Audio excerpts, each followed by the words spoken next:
in order to equip you with the tools and knowledge to confidently develop your own entertaining and engaging video game through story, we continue our journey with the storytelling basics.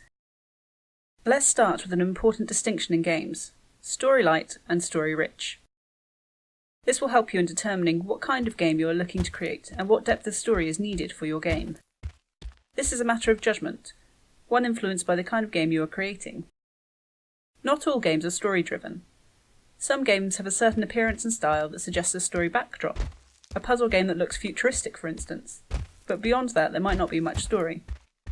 Or, say, a card matching game that has sweets on it with the backdrop of a sweet shop. Games like these have their place, and can be entertaining, but they are not driven by story. In terms of story and going on a journey of imagination, they have little to offer. Story-rich games, on the other hand, as the name suggests, are games that have a depth of story and are driven by their story. Some examples are Firewatch, Oxenfree, Life is Strange, Thimbleweed Park, Undertale, and Waking Mars. I encourage you to look these up, perhaps watch a gameplay trailer, to see what they're like. There are also games that take the story side to the extreme, like To the Moon or Solstice. These usually take the form of interactive novels. Again, if you're not familiar with these, look them up. It is worth getting a good grounding in what's out there when you're on a mission to create your own game.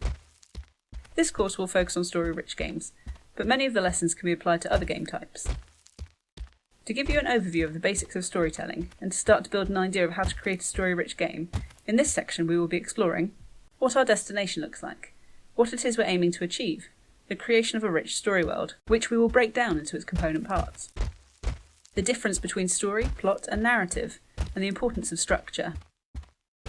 And finally we will consider what fuels a story.